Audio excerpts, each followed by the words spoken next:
தான்.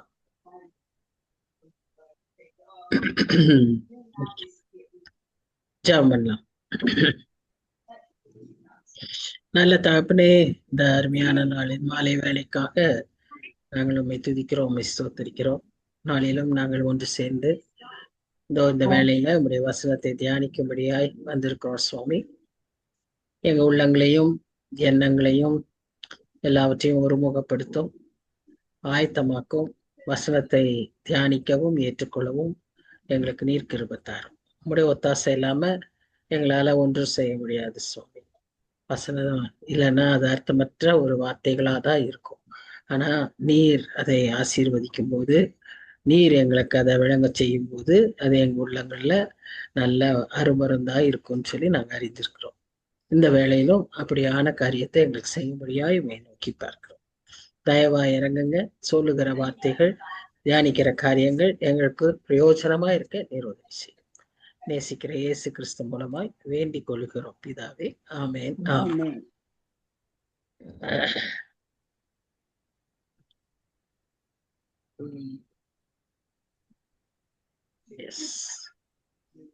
நம்ம 15ஆம் அதிகாரத்தை கடந்த வாரத்துல முடிச்சோம். இப்ப நம்ம 16ஆம் அதிகாரத்துக்கு வருகிறோம். நாம் ஏற்கனவே அறிந்தபடி 13ஆம் அதிகாரத்திலிருந்து 23ஆம் அதிகாரம் வரைக்கும் இந்த ஏசாயா தீர்க்க தரிசன புத்தகத்துல ஏசாயா மூலமாக கர்த்தர் தேசங்களுக்கு எச்சரிப்புகளையும் நியாய தீர்ப்புகளையும் கூறுவதாக நாம் பார்க்கிறோம். எந்த தேசங்களுக்கு அவர் அப்படி சொல்லுகிறார் என்று பார்ப்பீர்களானால், அவர் இந்த இஸ்ரேல் நாட்டுக்கு விரோதமாய் இருந்த தேசங்களை குறிப்பிட்டு அவர் பேசுவதாக நாம் பார்க்கிறோம். சோ இந்த தேசங்கள்ல அப்படியே நம்ம பார்த்துட்டோம்னா, கடந்த நாட்கள்ல மோவாப் தேசத்து குறித்த ஒரு எச்சரிப்பை பார்த்தோம். மோவாபியர் எவ்விதமாய் தாக்கப்படுவார்கள், அவர்கள் எவ்விதமாய் அவர்கள் யாரால் அவர்களுக்கு பிரச்சனை வரும்லாம் பார்த்தோம். இப்போ நாம என்ன பார்க்க இருக்கிறோம்னா, அதன் தொடர்ச்சிய நாம பார்க்கிறோம்.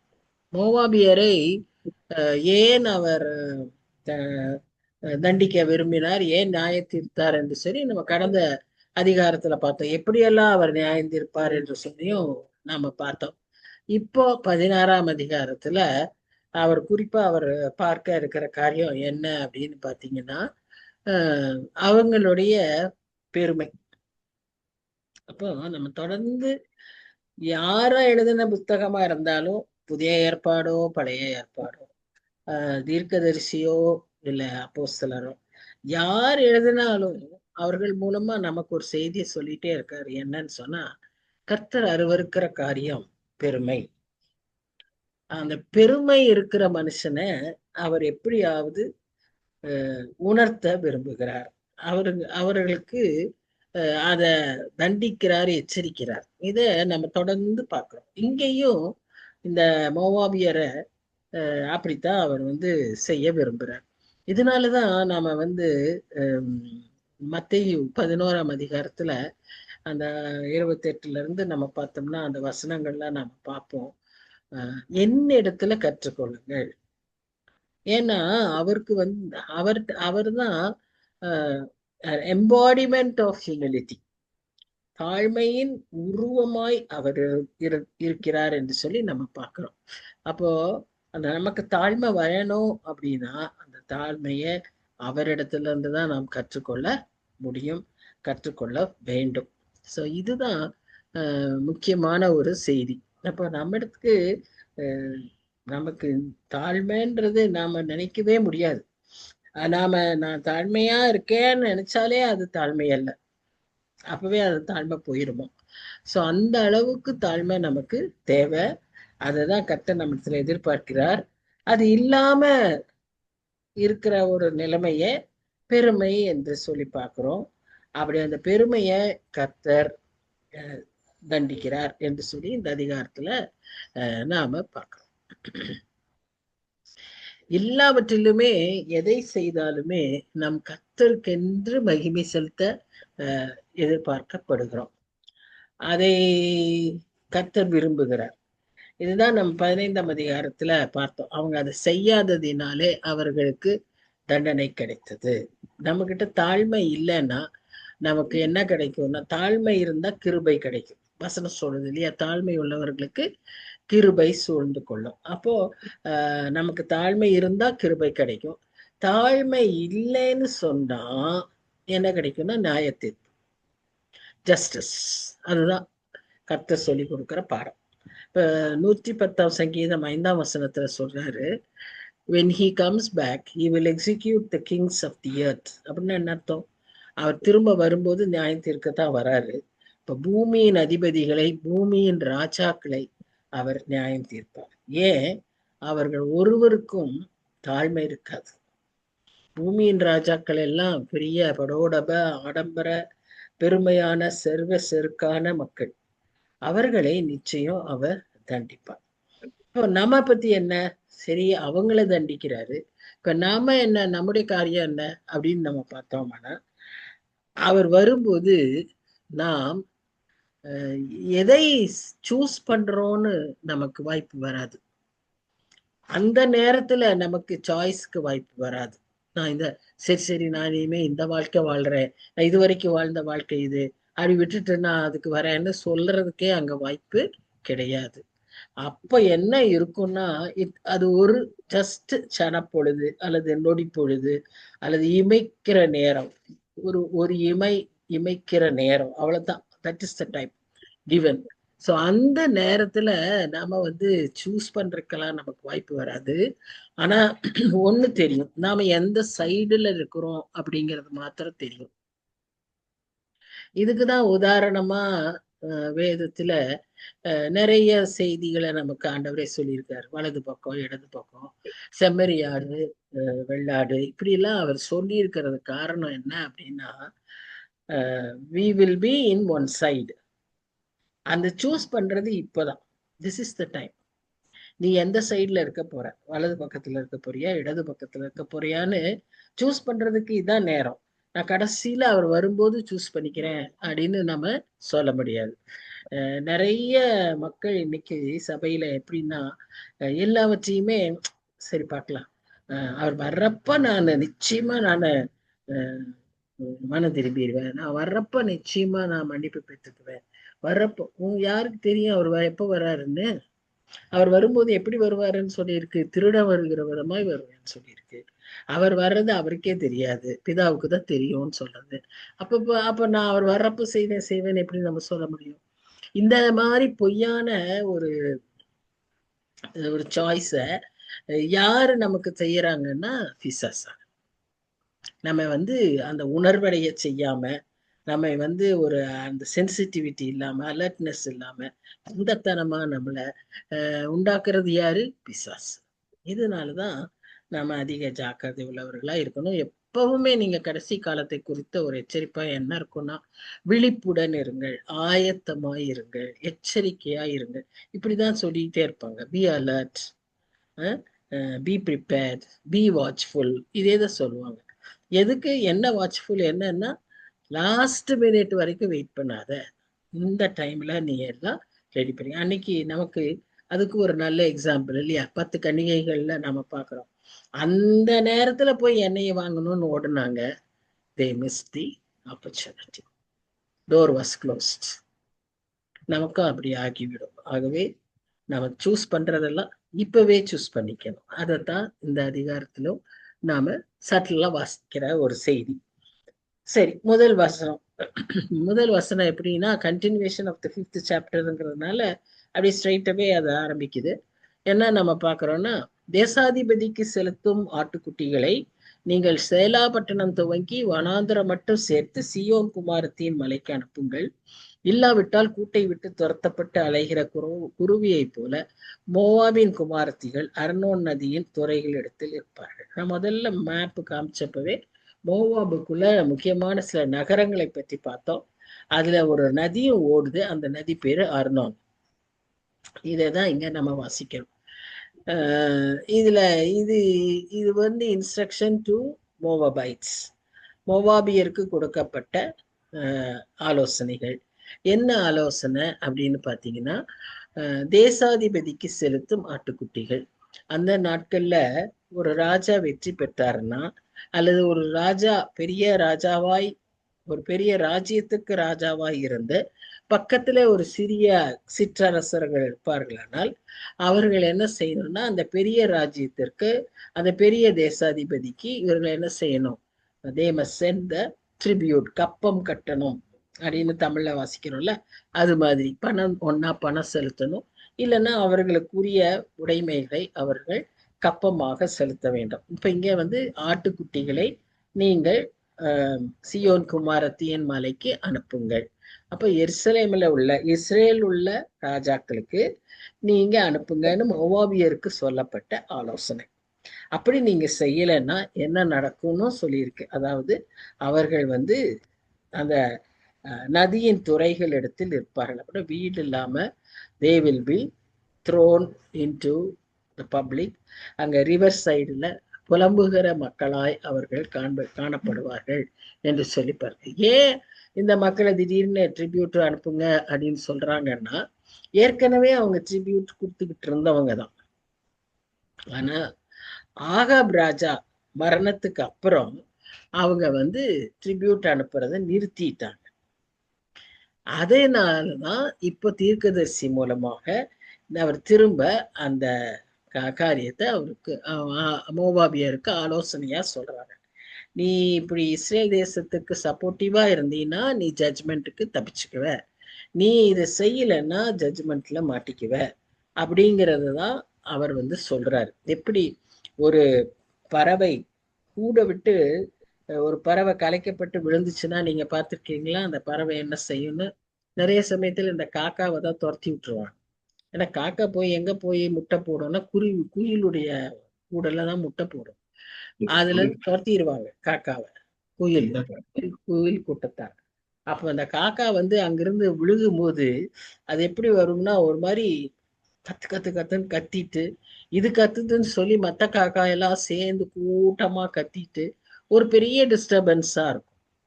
அந்த அளவாரி கமோஷனும் டிஸ்டர்பன்ஸுமா எது இருக்குமா?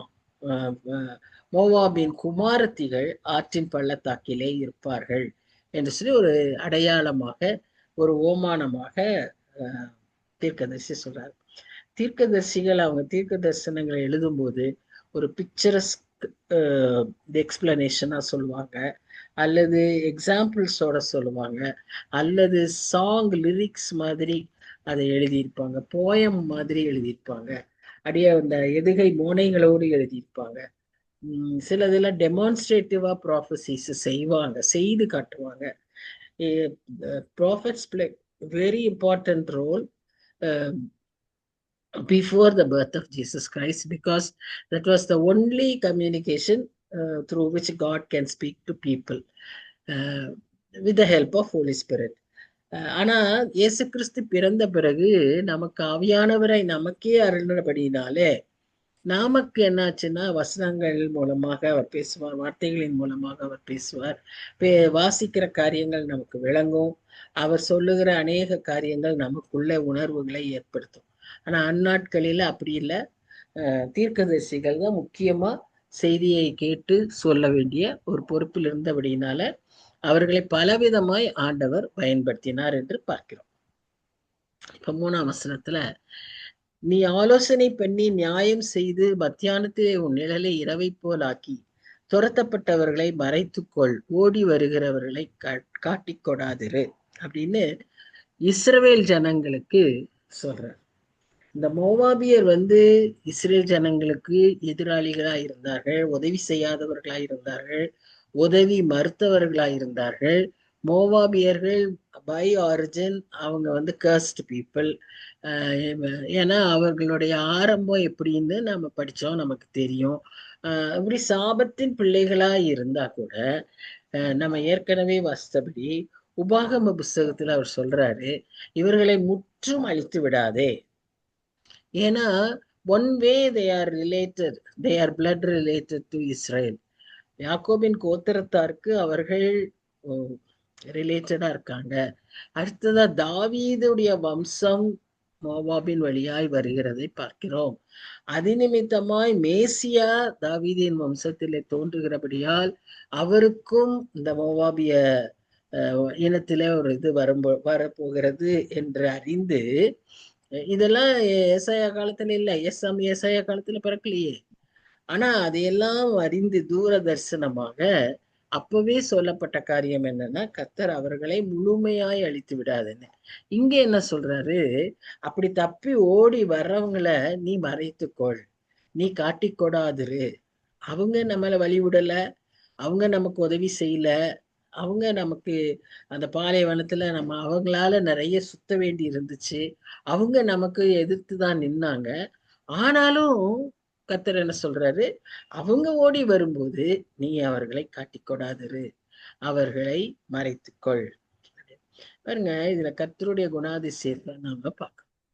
பழி வாங்குறது, அவர்களை பழிக்கு பழி, நீ எனக்கு செஞ்சில, நான் உனக்கு திரும்ப சேரம் பாருன்னு வாய்ப்பு கிடைச்சா செய்யறது, இதெல்லாம் கர்த்தருடைய குணாதிசயமே அல்ல. மன்னித்து அவர்களை ஏற்றுக்கொள்வது கர்த்தருடைய காரியம். அடுத்து நமக்கே அவங்க டைரக்டா எதுவும் செய்யல, ஆனா அவங்க பெரிய தப்ப வேற யாருக்கும் செஞ்சிருக்காங்க. சரி, உதாரணமா ஒரு கொலைக்காரனாவே இருக்கலாமே, அப்படி வந்த அவனை சர்ச்சு எப்படி ஏற்றுக்கொள்கிறது இன்றைய காலத்துல? அதை நம்ம யோசிக்கணும். கர்த்தர் அவ்விதமாய் நம்மை ஒரு அடைக்கலமாய் அவனுக்கு திருந்துறதுக்கு ஒரு வாய்ப்பு கொடுக்க, ஒரு இடமாக நம்முடைய சபையோ அல்லது நம்மளுடைய கூடுகைகளோ ஐக்கியங்களோ இருக்கணும்னு சொல்லிதான் கர்த்தர் விரும்புகிறார். அதைத்தான் இந்த இடத்துல இஸ்ரேல் ஜனங்களுக்கு மோவாபியரை குறித்து 3ஆம் வசனத்துல அவர் சொல்றார். நீ என்ன வேணா யோசிச்சுக்கிட்டு உட்காந்துரு, ஆனா என்னாச்சு, நீ இவர்களை மறைத்துக்கொள், இவர்களை காட்டிக்கொடாதிரு அப்படின்னு இவர்களுக்கு சொல்றத, இஸ்ரேல் ஜனங்களுக்கு சொல்றத பார்க்கிறோம். ஆனா அதே இது என்னாச்சுன்னு பாத்தீங்கன்னா, 4வது வசனத்துல மோவாபுக்கு சொல்றாரு. அதுவே ஒரு ஷிஃப்ட் பார்க்குறோம். இதான் நம்ம ப்ராஃபசிஸ்லையும் பைபிள்லையுமே கண்டினியூட்டின்னு நிறைய சமயத்துல இருக்காது. நம்ம முந்தின வசனத்தை மாதிரியே தொடர்ச்சியா அடுத்த வசனம் வருது அப்படின்னு நம்ம எல்லா இடத்துலையும் சொல்ல முடியாது. அநேக சமயங்கள்ல தொடர்ச்சியா வருது, அதெல்லாம் லிங்க் பண்ணி கூட வரும். ஆகையால், இப்பொழுது அப்படின்னு எல்லாம் ஒரு கன்ஜங்ஷனோட தொடர்ந்து வரும்.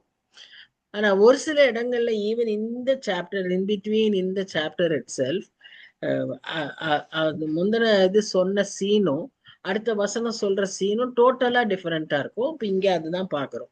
முந்தின வசனத்துல இஸ்ரேல மோவாபியரை மறைச்சுக்கோனாரு. இப்ப 4வது வசனத்துல என்ன சொல்றாருன்னா, மோவாபே, துரத்தி விடப்பட்ட என் ஜனங்கள் உன்னிடத்தில் தங்கட்டும். தன் ஜனங்கள் யாரு? இஸ்ரேல். இஸ்ரேல் மக்கள். அப்ப அவங்களுக்கும் ஒரு காலம் வரும். யாருக்கு? இஸ்ரேல் மக்களுக்கு. அவர்களும் துரத்தி விடப்படுவார்கள். அந்த காலம் வர்றப்போ அவங்கள உன்னிடத்துல தங்க வை, சங்கரிக்கிறவனுக்கு தப்ப அவர்களுக்கு அடைக்கலமா இரு. இது ஒருவேளை அசீரியனா இருக்கலாம், பாபிலோனியனா இருக்கலாம்.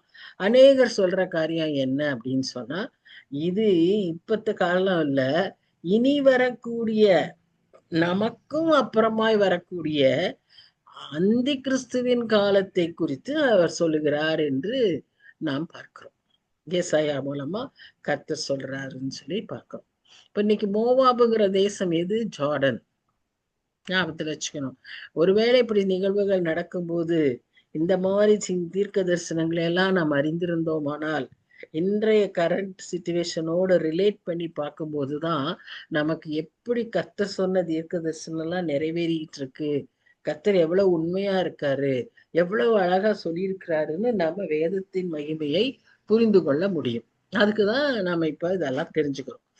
அடுத்தது பாத்தீங்கன்னா, ஒடுக்குகிறவன் இல்லாதே போவான், சங்கரிப்பு ஒளிந்து போம், மிதிக்கிறவர்கள் தேசத்தில் இராதபடிக்கு அழிந்து போவார்கள். அது வரைக்கும் நீ என்ன செய்யணும்? அவங்கள பாதுகாக்கணும். ஏன் அப்படி எல்லாம் ஒளிந்து போகும், ஏன் அந்த மாதிரி ஒரு இல்லாதவனாய் போவான்னு பார்த்தா, கிருபையினாலே சிங்காசனம் ஸ்தாபிக்கப்படும். அது எப்ப நடக்கும்?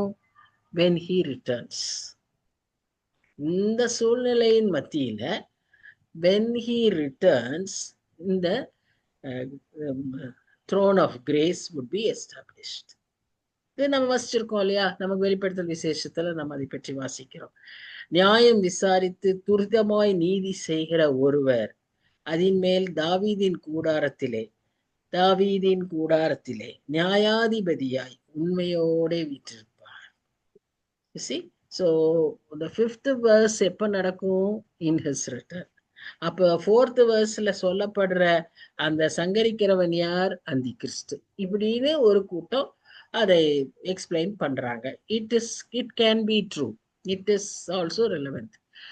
அல்லது எசாயா காலத்திலேயே வந்த சங்கரிக்கிறவனா இருந்தாலும் சரி. But majority of the commentators think of this as only the time of Antichrist அப்படின்னு தான் அவங்க சொல்லுவதை நாம பார்க்கிறோம். சரி, அப்போ மோவாபியருக்கு அவர் ஒரு எச்சரிப்பை, ஒரு ஆலோசனையை சொல்லுகிறார். அதுல அதே சமயத்துல ஒரு நம்பிக்கையான வசனமும் சொல்றாரு. இதெல்லாம் ஒரு முடிஞ்சு போகும், இதுக்கெல்லாம் ஒரு காலங்கட் நமக்கும் தெரியும்ல. நாம கூட இந்த கடைசி நாட்களை குறித்து, ஆண்டி கிறிஸ்துவின் ஆட்சியை குறித்து எல்லாம் வாசிக்கும் போது நாம கூட வாசிக்கிறோம். உபத்திரவ காலம் என்று ஒரு பீரியட் ஆஃப் டைம் பொதுவா நாம புரிந்து கொள்ளுகிறோம் இல்லையா? அப்படி நாம புரிந்து கொள்ளும் போது அதற்கு ஒரு முடிவு இருக்கு. டைம் லைன்ல ட்ரிபுலேஷன் அப்படின்னு பாக்குறோம். 3.5 years and 3.5 years அப்படின்னு எல்லாம் ஸ்பிளிட் பண்ணி many commentators have calculated and they are saying, அது ஏன்னு சொன்னா வசனங்கள்ல அப்படி ஒரு சில நாட்களை குறித்து சொல்லப்படுவதனால நாம் அப்படியாக அதை எடுத்துக்கொள்கிறோம். எப்படி ஆகினும் அப்படி ஒரு 1260 நாள் இப்படின்னு எல்லாம் கணக்கு இருக்கு. ஸோ அது முடிகிற 1000 வருஷ அரசாட்சி வரும். 1000 வருஷ அரசாட்சி எப்படி இருக்கும்? சிங்காசனத்திலே இயேசு கிறிஸ்து வீற்றிருப்பார். அப்போ அவர் திரும்பி வருகிற சமயம். இதான் நம்ம சொல்லப்படுகிற காரியம். அப்படிதான் அதை விளங்கிக்கிறோம். But whether it is that or this, whatever it is, one thing is for sure, the throne of grace would be established, and the Lord of Lords and the King of Kings will reign, and his reign will be wonderful, just and righteous. இதுதான் நம்ம புரிந்து கொள்ள வேண்டும். இப்போ 6ஆம் வசனத்துல நம்ம என்ன பார்க்கிறோம்னு சொன்னா, மோவாபியரை பற்றி கொஞ்சம் இன்னும் மறுபடியும் அதிகமான ஒரு விளக்கத்தை பார்க்கிறோம். அவர் எப்படிப்பட்டவர்னு பார்க்கிறோம்னா, பெருமை, மேட்டிமை, அகங்காரம், கிரம். பெருமைங்கிறது ப்ரைடு, மேட்டிமைங்கிறது ஹாட்டினஸ், அகங்காரங்கிறது ஸ்டபர்னஸ் ஆர் ஆப்ஸ்டினசி, ஏதாவது. உக்கிரம்ங்கிறது பயங்கரமான கோபம். அடுத்ததான் அவன் என்ன சொல்றோம்? பெருமைக்காரன். அவன் மெத்த பெருமைக்காரன், ஆனாலும் அவன் வீம்பு செல்லாது. ஆகையால் மோவாபியர் ஒருவருக்காக ஒருவர் அலறுவார்கள், எல்லாரும் ஏகமாய் அலறுவார்கள். கிராரை சேர்த்து ஊரின் அஸ்திபாரங்கள் தகர்க்கப்பட்டதே என்று அவைகளுக்காக பெருமூச்சு விடுவார்கள். எஸ்போன் ஊர் வயல்கள் வாடி போயின. சிப்மா ஊர் திராட்சை செடியின் நல்ல கொடிகளை ஜாதிகளின் அதிபதிகள் நறுக்கி போட்டார்கள். அவைகள் யாசேர் மட்டும் சென்று வனாந்தரத்தில் படர்ந்திருந்தது. அவைகளின் கொடிகள் நீண்டு கடலுக்கு அப்பாலே எட்டி இருந்தது. இது இப்படி நல்ல புஷ்ஷியா ஃப்ரூட் பேரிங்கா இருக்க வேண்டிய செடி அப்படியே காஞ்சி வெறும் செடியா நீண்டுகிட்டே போச்சான்.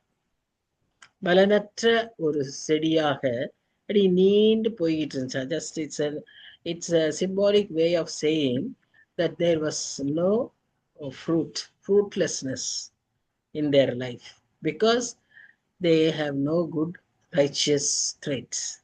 இருக்கிற எல்லாம் கிட்டதாவே அவங்கள்ட்ட இருக்கிறத பார்க்கிறோம். அநீதியா இருக்கிறாங்க, பெருமையா இருக்காங்க, கோபக்காரங்களா இருக்காங்க. அவங்கள்ட்ட நல்ல குணங்களே இல்லை. ஏன் இப்படி ஃப்ரூட்லெஸ்னஸாவும் அப்படி ஒரு வேஸ்டாவும் இருக்கிறாங்கன்னா, அவர்களுக்கு இப்படி இருக்கிறதுனால ஜட்ஜ்மெண்ட் அவங்க மேல வரும். அவங்க ஜட்ஜ்மெண்ட் வரும்போது அவங்க ஒருத்தருக்கு ஒருத்தர் அழுவார்.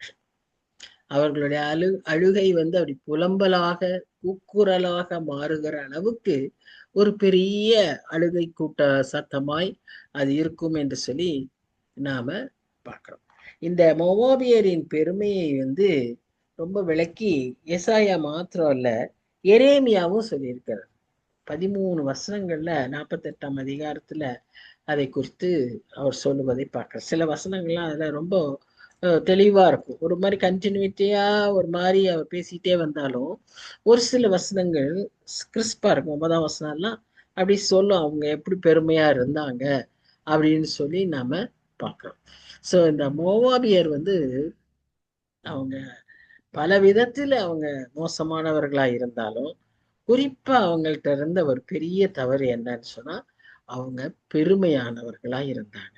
அவங்க பெருமை நிமித்தமா அவங்க என்ன செய்யறாங்கன்னா கர்த்தரை தேடாம கர்த்தரிடத்துல வராம அவர்கள் தங்களுடைய சுய காரியங்களை நம்புகிறவர்களா இருந்தாங்க. இன்னைக்கு மோவாபியர்களை நாம இதெல்லாம் குறிச்சு வாசிக்கிறோம். இப்போ கொஞ்சம் நம்மை குறித்து கூட நம்ம யோசிக்கலாம் இல்லையா? இப்போ நம்ம எப்படி இருக்கிறோம்? நம்மகிட்ட பெருமை இருக்கா? அவர் அதை வந்து எப்படி வித்தியாசமா சொல்லிட்டு வர்றாரு பாருங்க. பெருமை, மேட்டிமை, அகந்தை, இப்படி எல்லாம் விளக்கணுமா?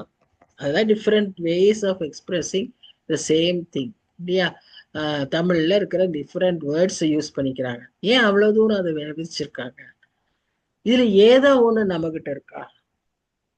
இதுல ஏதோ ஒண்ணு நம்முடைய லைஃப் எக்ஸ்பிரஷனா இருக்கா? நம்ம கொஞ்சம் மேட்டிமை உள்ளவர்களாய், அகந்தை உள்ளவர்களாய், அது வந்து வெளியே தெரியாது. நம்முடைய பேச்சுல, பேச்சு தொனியில, பார்வையில. ஏன்னா நீதிமொழிகள் 6ஆம் அதிகாரத்தில் பார்க்கிறோம், கர்த்தர் அருவருக்கிற காரியங்கள்னு சொல்லி ஒரு லிஸ்ட்ல மேட்டுமையான கண்கள்னு ஒண்ணு போட்டிருக்கோம். அப்ப கண்கள் வழியா கூட நம்ம மேட்டுமையை வெளிப்படுத்த முடியும், பேச்சினாலே வெளிப்படுத்த முடியும், வார்த்தை இல்ல ஆனா துணியில நம்ம வெளிப்படுத்த முடியும். ஸோ எப்படி எப்படியோ நம்ம காட்டலாம், எப்படி எப்படியோ நம்ம காட்ட பழகி இருக்கோம். அப்படியெல்லாம் ஏதாவது நம்ம கிட்ட இருக்கா? இருந்தா கர்த்தர் வந்து அத அழுது கூக்குரலிடும் அளவிற்கு அதை தண்டிக்கிற தேவனாய் இருக்கிறார். மோவாபிய கர்த்தர் பச்சபாதம் இல்லாதவர். மோவாபியருக்கு அந்த நிலைமைன்னா அதுவேதான் நமக்கும் தான். அன்னைக்கே அவர் சொல்லிட்டார்ல, நீங்க பெரிய நீதிமான்கள்னு சொல்லி நினைச்சு நீங்க தப்பிக்க முடியாது. நீங்களும் என்ன செய்யணும்? மனம் திரும்பணும்னு சொல்லிதான் இந்த காரியங்கள் எல்லாம் எழுதப்பட்டிருக்கிறது.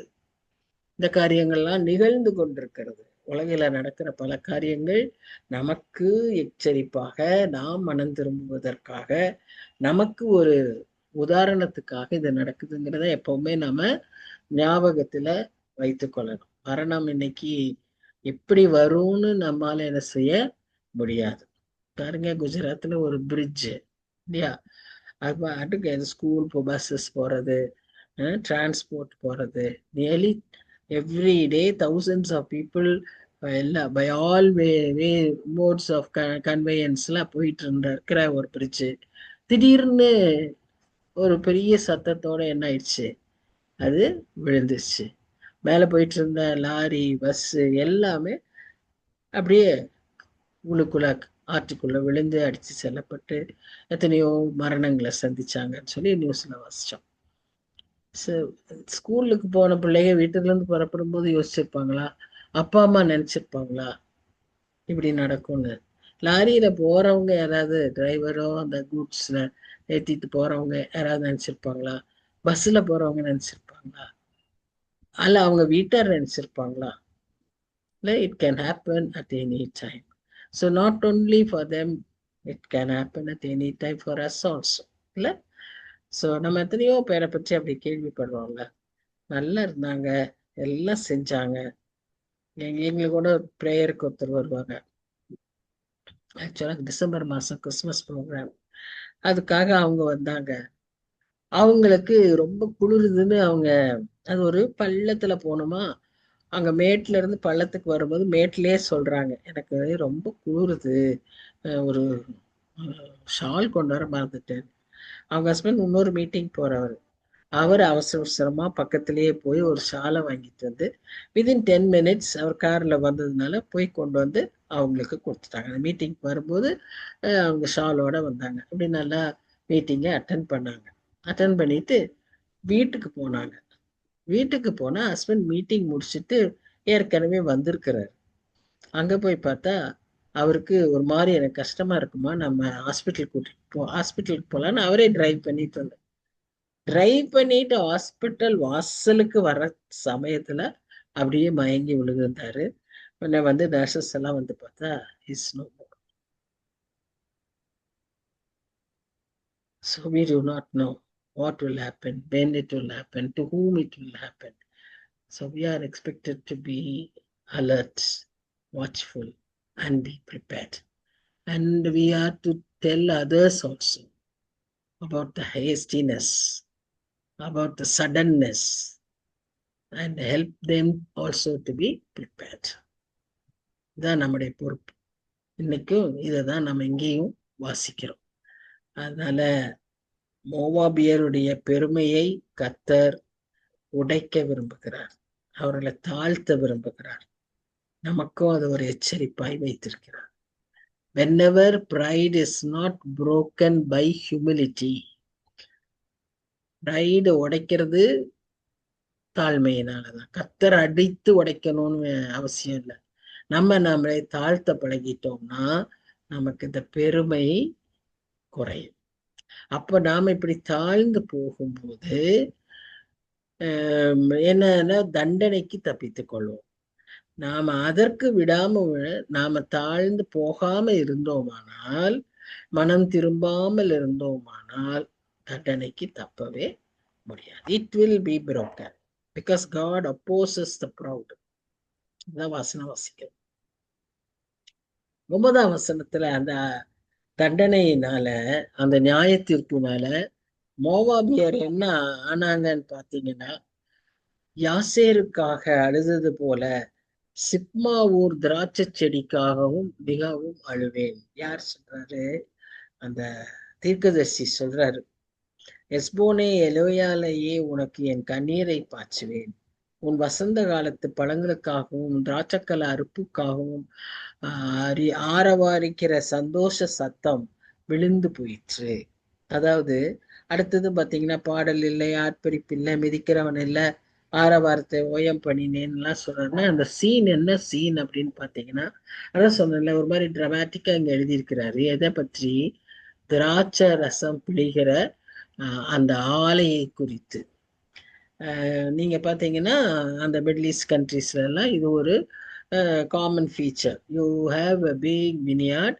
அந்த வினியார்டுக்குள்ளேயே ஒரு ஆலை இருக்கும். நம்ம அதே புத்தகத்துல 5ஆம் அதிகாரத்துல நாம பார்த்தோம், எப்படி கர்த்தர் வந்து ஒரு திராட்சை தோட்டத்தை உருவாக்கி அது மத்தியில ஆலைய கட்டி பிழியறதுக்காக எல்லாம் காத்திருந்தேன், ஆனா கெட்ட கனியா குடுத்தியேன்னு சொல்லி அங்க சொல்வதை நம்ம பார்க்கிறோம்.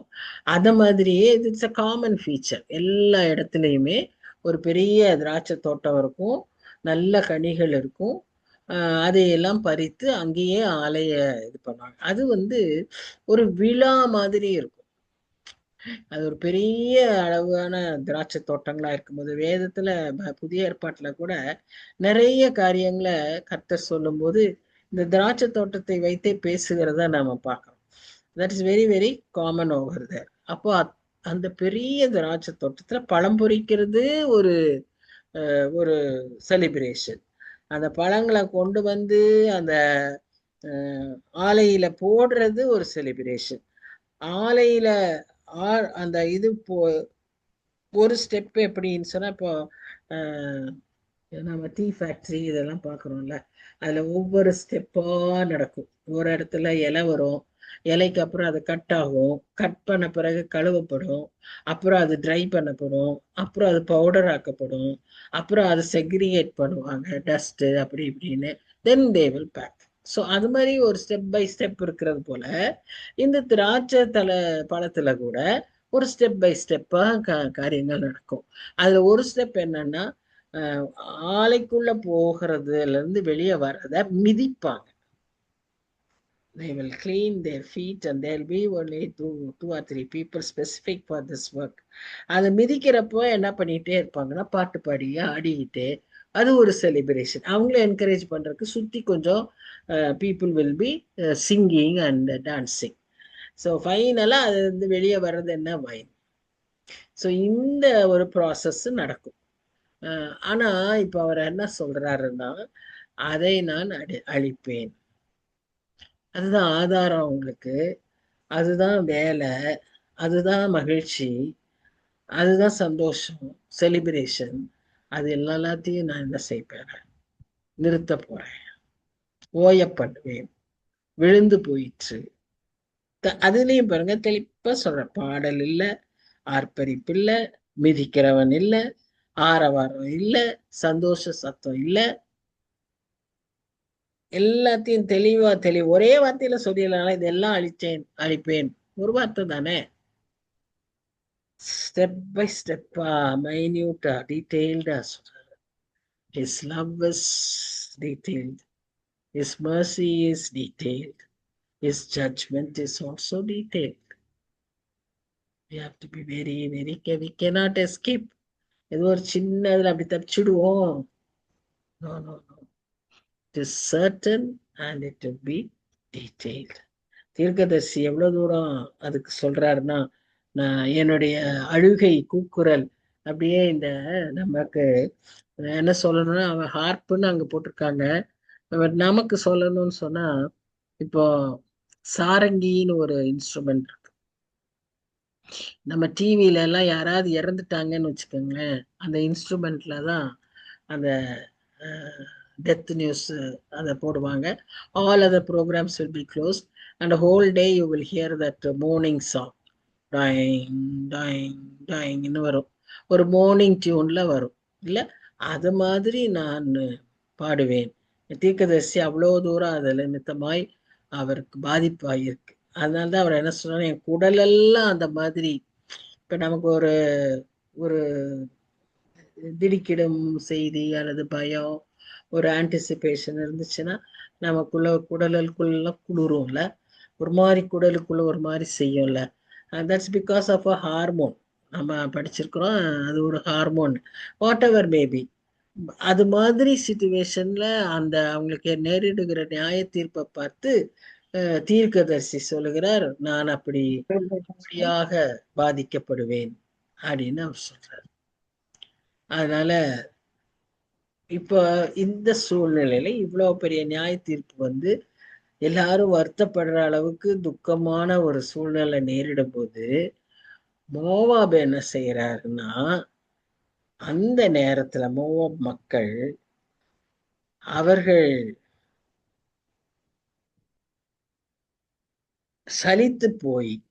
சலித்து போனா என்ன அர்த்தம், அவங்க தெய்வங்களை ஓடி போய் அழுது அழுது புலம்பி கேட்டு விடுதலைக்காக எங்களை காப்பாத்துங்க, தப்புவீங்க.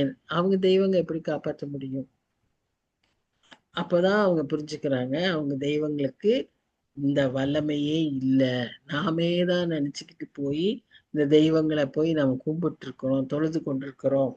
அதற்கு நம்மை தப்புவிக்கிறதுக்கு எந்த வல்லமையும் இல்லை என்று அவர்கள் அறிந்து, அப்புறம்தான் அவங்க என்ன செய்யறாங்க, பிரார்த்தனை செய்ய தன் பரிசுத்த ஸ்தானத்திலே பிரவேசிப்பான். ஆனாலும் அனுகூலப்பட மாட்டான். சத்தீஸ்கருக்கு நாங்க ஒரு டீச்சர்ஸ் கான்ஃபரன்ஸ்க்கு போனோம். அங்க ஒரு நல்ல பிலீவர், அவர் வந்து ஆண்டவரை ஏத்துட்டு அந்த சத்தீஸ்கர் ட்ரைபை சேர்ந்தவர் தான். அவர் ஆண்டவரை ஏற்றுக்கொண்டதுனால அவர் என்னது, அவர் ஒரு நல்ல பிலீவரா ஒரு ஸ்கூல்லாம் ஆரம்பிச்ச, அவர் போய் ஸ்டேட்ஸ்ல போய் தியாலஜி படிச்சுட்டு வந்து even now running a school and having all education institutions and doing a lot of ministry over there. அவருடைய சாட்சி கேட்கும்போது அவர் சொன்னாரு, அவங்க அம்மாவுக்கு ரொம்ப சுகவீனமா இருந்தது. அந்த சுகவீனத்துக்காக வேண்டி அவங்களுக்கு சுகம் வேணும்னு சொல்லி அவங்களுக்கு 2 பசங்க, இந்த 2 பையன்களும் ஒத்த கால்ல நின்று அவங்க தெய்வத்துக்கிட்ட வேண்டிக்கிட்டு இருந்தாங்க. பட் டே பை டே என்னாச்சு, disease was increasing and it became worsened. So she was going to die அந்த மாதிரி ஒரு ஸ்டேஜ். அந்த ஸ்டேஜ்ல இந்த காந்தமாலன்னு எல்லாம் சத்தீஸ்கர் இல்ல ஒரிசால காந்தமாலன்னு சத்தீஸ்கருக்கும் போனோம், அதனால ஒரு கன்ஃபியூஷன். இது ஒரிசா. காந்தமால்ன்ற பகுதியை பற்றி நம்ம எல்லாம் வாசிச்சிருப்போம் இல்லையா? ஒரிசால ரெண்டு முக்கியமான இடங்களை நாம நிறைய படித்தளங்கள் உண்டு. ஆனா ரெண்டு முக்கியமானது நமக்கு ஞாபகத்துக்கு எப்பவுமே வரும். எப்படின்னா அந்த கிரஹாம் ஸ்டெயின்ஸ் எரிச்ச ஒரு இடம் மயூர்பஞ்ச், அந்த இடம். இன்னொரு இடம் என்னன்னா இந்த காந்தமால். காந்தமால் ஏன் நமக்கு ஞாபகத்துக்கு வரும்னா அங்கிருந்த கிறிஸ்டியன்ஸை விரட்டி அடிச்சு கொன்று எரிச்சு போட்டாங்க. பயங்கர எதிர்ப்பு இருந்த ஒரு இடம். அதற்கு அப்புறம் தான், அதுக்கு அடுத்த ஒரு 2 வருஷத்துலதான் நாங்க போனோம். ஆனா என்ன ஆச்சுன்னு சொன்னா அவங்க நினைச்சாங்க அறுத்துட்டோம் முடிச்சுட்டாங்கன்னு. அங்க ரோட்டுக்கு ரோடு சபைகள் எழும்பி இருந்ததை நாங்கள் பார்த்தோம். நாங்க வந்து ஸ்கூலுக்கு தான் போனோம், ஸ்கூல் மிஷனுக்கு தான் போனோம். ஆனா we had the opportunity of meeting those people also. எல்லா இடத்துலையுமே யாரெல்லாம் அப்படி தப்பிச்சு அதுக்கு ஓடி போய் போனாங்களோ திரும்ப வந்து அவங்க அங்க நல்ல விசுவாசிக்காக சபைகளை உருவாக்கி நிறைய சபைகள் எழும்பியிருக்கு. அது ஒரு காரியம், சாட்சி. ரெண்டாவது, இந்த மனுஷனை பற்றி நாங்க என்ன பார்த்தோம்னா, இந்த ஆள் எப்படி கிறிஸ்டியன் ஆனாரு அப்படின்னா, அம்மாவுக்காக அவங்க அவங்க தெய்வத்தை ஒத்த காலில் நின்று அவங்க இந்த பூஜையெல்லாம் செய்து சட்டி அக்னி சட்டி எல்லாம் எடுத்து இப்படி என்னமோ அவங்க தேர் வே ஆஃப் வர்ஷிப்ல அவங்க ப்ரே பண்றாங்க. ஒரு சேஞ்ச் வரல, இட் வாஸ் கெட்டிங் வர்சன்ட். அந்த நேரத்துல இந்த மாதிரி ஒரு விசுவாசி, ஒரு சிஸ்டர், நான் வந்து ஜெபிக்கலாமா அப்படின்னு கேட்குறாங்க. ஸோ அந்த அந்த ஒரு டர்த் சிச்சுவேஷன்னால அவங்க என்ன சொன்னாங்க, வந்து ஜெபிங்க, வாங்க வந்து ஜெபிங்க அப்படின்னு சொன்னாங்க. அவங்க அந்த அம்மா ஜெபிச்சு நெக்ஸ்ட் டேயே இந்த அம்மாவுக்கு பெட்டர் ஆகுது. தேர்டு டே சாப்பிட ஆரம்பிக்கிறாங்க. ஃபோர்த்து டே அவங்க எழுந்து உட்காந்துட்டாங்க. இந்த மாறுதலை அவங்க அம்மா கிட்ட பார்த்துதான் அந்த சகோதரர்கள் 2 பேருமே இப்படி ஒரு கடவுள் இருக்காரா, அந்த கடவுள் யார், அப்ப அவர் தான் உண்மையான கடவுள்னு சொல்லி அந்த கடவுளை போய் அவங்க அந்த அம்மா மூலமா கேட்டு ஞானஸ்நானம் பெற்று now they are living witnesses in their own place, and because of the wealth they have, they are they have built a school and they are running a school there. அந்த ஸ்கூலுக்கு தான் நாங்க போனோம் for helping them. So இந்த மாதிரி அற்புதங்களும் அடையாளங்களும் இன்றும் நடக்கிறது. இன்றைக்கு இருக்காங்க, இப்பதான் இருக்காங்க. he must be only less than 50 years. Our Orissa born. ஆனா அவர் பேசுறத பார்த்தா அமெரிக்கன்ஸாட்ட பேசுவார். அவ்வளவு அழகா இருக்கும் அவரோட English. Is a tribal man from a very decent family, but a typical warrior. God transforms. God has made such a wonderful witness of him. அது மாதிரிதான் இந்த மோவாபைட்ஸ் அந்த டைம்ல அவங்களுடைய இந்த பிரச்சனையான நேரத்துல அவங்க என்ன செஞ்சாங்கன்னா அவங்க கடவுள்களை போய் தேடுறாங்க. அவங்க கடவுள்களை தேடுறாங்க. Answer is here, but they were searching for the answer at different places, wrong places. எங்க திரும்பணுமோ யாரை நோக்கணுமோ அவரை நோக்காமல் வேற உதவிகளை நாடி போகிறார்கள். நாம என்ன செய்யறோம்? இன்னைக்கு கேள்வி நமக்கு அதுதான். இன்னைக்கு அந்த சகோதரனுக்கு தெரியல, அறியாமையில இருந்தாரு. அவர் அந்த சமயத்துல அவருக்கு ஒரு வாய்ப்பு. கர்த்தருடைய திட்டத்தை பாருங்களேன். அந்த மனுஷன் மூலமா அந்த இடத்துல எவ்வளவு பெரிய காரியத்தை நடப்பிக்கணும்னு சொல்லி அந்த மனுஷனுக்கு ஒரு வாய்ப்பை கொடுத்தாரு பாருங்க. ஏத்துக்குவியான்னு அந்த சூழ்நிலையை அனுமதிச்சதுனாலதான் அந்த மனுஷனும் அதை ஏத்துக்கிட்டாரு. நல்ல சூழ்நிலையில போய் சொல்லி இருந்தா மற்ற இடத்துல நேரிட்ட மாதிரி அந்த சகோதரனே அவரை அந்த விசுவாசிய துன்புறுத்தி இருப்பார். ஆனா அன்றைக்கு சூழ்நிலை நிமித்தமாய் அவங்கள கூப்பிட்டு ஜெபிங்கன்னு சொல்றாங்க. ஜெபத்துல அவ்வளவு பெரிய வல்லமையை பார்க்க. இன்னைக்கு நடக்கிற எல்லாவற்றுக்கும் ஒரு பெரிய திட்டம் பின்னால ஆண்டவர் வச்சிருக்கார். God has a great plan and purpose in all our lives. தயவு செய்து நாம் என்ன செய்யணும்னு சொன்னா, நம்முடைய வாழ்க்கையின் திட்டங்களை, வாழ்க்கையின் சம்பவங்களை கர்த்தருடைய பார்வையில சித்தத்தோடு அந்த நோக்கத்துல நாம் அதை என்ன செய்ய வேண்டும், கணிக்க வேண்டும். It's very, very important. So even these people turn to the wrong places during destruction. இதே மாதிரிதான் அன்றைக்கு எருசலேமில் இருந்த ஏசாமியின் காலத்துல, இயேசு உலகத்திலே ஆண்டவராகிய இயேசு கிறிஸ்து உலகத்தில வாழும் போதும் அன்றைக்கு இருந்த எருசலேமின் மக்கள் இவ்விதமா இருந்தார்கள்னு சொல்லிதான் ஒரு பாரத்தோடு அவர் அந்த வசனங்களை மத்தேயு சுவிசேஷத்துல சொல்றார். கோழி தன் குஞ்சுகளை கூட்டு சேர்க்குமா போல நான் இவருக்கு சேர்க்கணும்னு நினைக்கிறேன், ஆனா இவங்களோ வெளியே போறாங்களே, வெளியே போயிடுறாங்களே அப்படின்னு சொல்லி அவர் ரொம்ப வேதனையோடு எழுதுவதை நான் பார்த்தேன். நீங்க நம்மை குறித்து அவர் இப்படி ஒரு வேதனையோடு சொல்லுகிற காலமா இருக்குமா? நாம் எப்படிப்பட்டவர்களா இருக்கிறோம்? சற்று யோசிக்க வேண்டிய நிலைமையில் இருக்கிறோம். கடைசி வசனங்கள்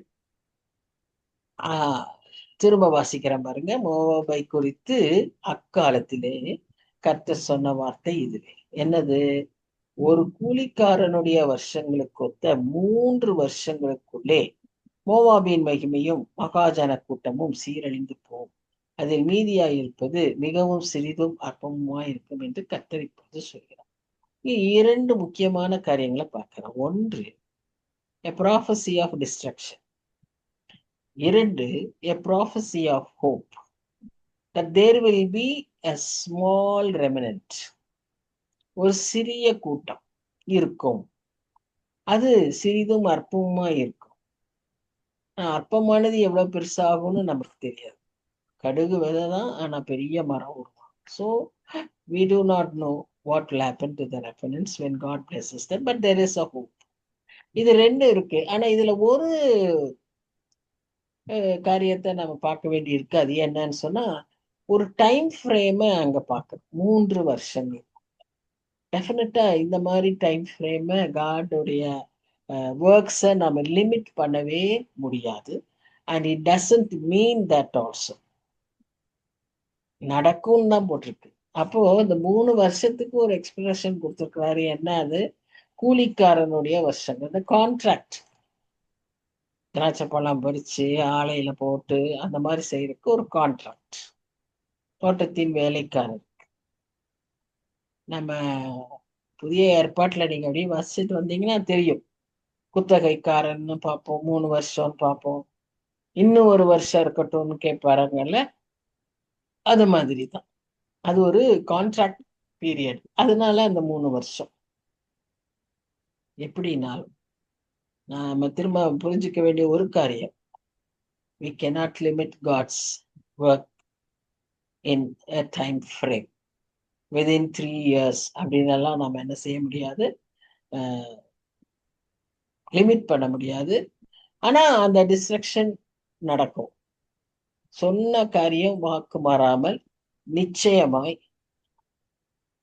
அப்போ இந்த இதுல என்ன நமக்கு கர்த்தர் சொல்ல விரும்புறாரு அப்படின்னு பார்த்தீங்கன்னா, His judgment is certain, it will happen, and the Lord judges the proud. அப்போ Lord gives an invitation for us to humble ourselves. தாழ்மைப்பட்டு மனம் திரும்ப. மனம் திரும்புறதுங்கிறதுக்கு அத்தனை தாழ்மை வேணும். நம்ம நிலைய விட்டு இறங்கணும், நிலைய விட்டு சிலதை விட்டு விடணும், இல்ல சில காரியங்களை நம்ம விட்டுறணும். அப்பதான் நம்ம என்ன செய்ய முடியும், அந்த அந்த நிலைமைக்கு வர முடியும். சில பழக்க வழக்கங்களை மாற்றிக்கொள்ளணும், சில எண்ணங்களை மாற்றிக்கொள்ளணும், சில பிடிவாதங்களை மாற்றி. நமக்கு எதேதோ பிடிவாதம் எல்லாம் இருக்கும், எதேதோ குறித்த நமக்கு சில வேற்றுமைகள் இருக்கும், அதெல்லாம் குறைக்கும். அப்பதான் நம்ம மனம் திரும்ப முடியும். அதைத்தான் ஆண்டவர் விரும்புகிறார். நம்ம மற்ற ஜனங்களை எப்படி ஆண்டவர் எச்சரிக்கிறாரோ தன் ஜனங்களை அதற்கு மேலாக தான் எச்சரிப்பார். ஏன்னா தன் ஜனங்கள் அவர்களை காட்டிலும் மேலானவர்களாய் பரிசுத்தத்துல, விசுவாசத்துல, ஒழுக்கத்துல எல்லாத்துலயும் இருக்கணும்னு தான் அவர் விரும்புவார். இப்ப நம்ம பிள்ளைகளை நம்ம அப்படித்தானே விரும்புறோம். சின்ன வயசுல இருந்தே நம்ம என்ன செய்யறோம்? கிளாஸ்ல இருக்கிற 10 பிள்ளைகளை காட்டிலும் நீ நல்லா படிக்கணும், நீ பெட்டரா இருக்கணும், நீ ஒரு நல்ல முன்மாதிரியா இருக்கணும், நீ பிரேயர் லீடரா இருக்கணும், நீ வசனத்தை சொல்றவனா இருக்கணும். இப்படித்தானே நம்ம ட்ரெயின் பண்ணிக்கிட்டே வரோம். ஏன்னா நம்ம மனசுக்குள்ள அப்படி இருக்க ஒரு எண்ணம். இதேதான் கர்த்தர் நம்மையிலேயும் அவர் வச்சிருக்காரு. இதை இன்னொன்னு நம்ம அதிகமா ஞாபகம் வச்சுக்கணும். என்னன்னா, நம்ம இப்படி எல்லாம் இருக்கணும்னு கர்த்தர் மாத்திரம் விரும்புறது இல்ல, நம்ம எப்படி இருக்கிறோம்னு தூதர்கள் எல்லாம் பார்த்துக்கிட்டே இருக்காங்க. We have a secret audience from heaven. நம்ம நல்லா செய்யும் போது, அதனாலதான் பாவி மனம் திரும்புகிற ஒரே பாவியை நிமித்தம் பரலோகத்துல மிகுந்த சந்தோஷம் உண்டாகும். ஏன் தெரியுமா? அவங்க they are curiously watching what we are doing, because we are the best of our Lord's creation, the pinnacle of his creation. So அவங்க நம்மளை அப்படியே வாட்ச் பண்ணிக்கிட்டே இருப்பாங்க. அப்போ நாம நல்ல காரியங்களை செய்யும் போது, கர்த்தருக்கு பிரியமான காரியங்களை செய்யும் போது பரலோகத்துல மிகுந்த களிப்பு உண்டாகும். So we must remember all this. இப்ப எல்லா lifestyle, art of living இப்படிதானே இன்னைக்கு இருக்கிற பேச்சு. நம்முடைய கிறிஸ்தவ வாழ்க்கையிலையும் இதை அப்ளை பண்ணும். அவர் ஃபெய்த் வாக்ல இந்த லைஃப் ஸ்டைல் மாறணும், இந்த லைஃப் ஸ்டைலுக்கு வரணும். கர்த்தரை பிரியப்படுத்துகிற ஒரு லைஃப் ஸ்டைலா நம்ம லைஃப் ஸ்டைல் இருக்கும். அந்த ஆர்ட் ஆஃப் லிவிங்கை நாம கற்றுக்கணும். உபநியாசமும் தியானமும் யோகாவும் அல்ல, Christian art of living, doing good, being faithful, repenting for a week, seeking forgiveness and leading a holy life. இப்படிப்பட்ட வாழ்க்கை வாழ்றதுக்கு தான் நமக்கு இன்றைக்கு திரும்பவுமாய் ஒரு அழைப்பை இந்த மோவாபியருக்கு கொடுத்த எச்சரிப்பின் மூலமாக நம்மோடு கூட ஆண்டவர் பேசுகிறார். நன்றி சொல்லுவோம். நம்ம யாராவது ஒருத்தர் ஜெபிக்கிறீங்களா? யாராவது ஒருத்தர் ஜெபிங்க. You volunteer. துதிக்கிறோம் ஆண்டவரே, சோஸ்திரிக்கிறோம் அப்பா. அந்த நல்ல ஜெப வேலைக்காக உமக்கு நன்றி அப்பா. அந்த 1 மணி நேரம் உங்களுடைய சமூகத்திலே அமர்ந்து இந்த அதிகாரத்தை தியானிக்க தந்த கிருபைக்காக உமக்கு நன்றி சுவாமி.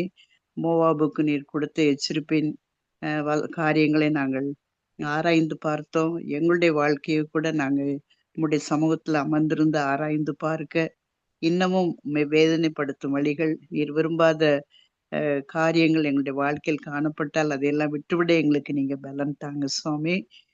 கர்த்தாவே, என்ன நோக்கத்திற்காக எங்களை தெரிந்து கொண்டீரோ, எங்களை பேர் சொல்லி அழைத்தீரோ, அதை புரிந்து செயல்பட எங்களுக்கு கிருபை பாராட்டுங்க. நாங்க நீதிமொழிகளை வாசிக்கிறது போல கர்த்தர் அருவருக்குகிற காரியங்கள் என்னன்ட்டு நாங்க அறிந்திருக்கிறோம். அதையும் கூட நாங்கள் விட்டு அகன்று போக இறுதி வரை நாங்கள் உமக்கென்று கனி கொடுக்க நீங்க கிருபை பாராட்டுங்கப்பா. இந்த வேளையிலும் கூட இதுல இணைந்திருக்கிற ஒவ்வொருவருக்காக உமக்கு கொடாக்குடி நன்றி செலுத்துகிறோம். நாங்கள் பல இடங்களிலிருந்து இணைந்து இந்த பைபிள் ஸ்டடியில் அட்டன் பண்ண தந்த கிருபைக்காக உமக்கு நன்றி. அதை நடத்துகிற சிஸ்டருக்காக உமக்கு நன்றி. அவங்களுடைய பலவீனத்தில் உங்களுடைய பலன் பரிபூர்ணமாக விளங்கட்டும். ஏதோ நாங்க அட்டன் பண்ணி விட்டு போய்விடாதபடி கேட்கிற சத்தியத்துல நிலைத்திருக்க, அதை கை கொண்டு உமக்கென்று கனி கொடுக்க நீர் எதிர்பார்க்கிற வண்ணமாக வாழ்ந்து கடந்து போறதுக்கு எங்களுக்கு நீங்க பலன் தாங்க. உங்களுடைய கரத்துல ஒப்பு கொடுக்கிறோம். மீதியான வேளையில எங்களோடு கூட தங்கிரும். உமக்கு சித்தோனா அடுத்த வாரம் நாங்க கூடி இந்த ஸ்டடியில இணைந்து வசனங்களை தியானிக்கிற வரைக்கும் உங்களுடைய கிருபை, இரக்கம், பாதுகாப்பு எங்கள் ஒவ்வொருவரையும் சூழ்ந்து கொள்ள வேண்டும் என்று உடைய பாதம் பணிந்து கெஞ்சி மன்றாடுகிறோம் சுவாமி. ஆமென். ஆமென். ஆமென். Thank you, sister. Thank you very much. God bless you.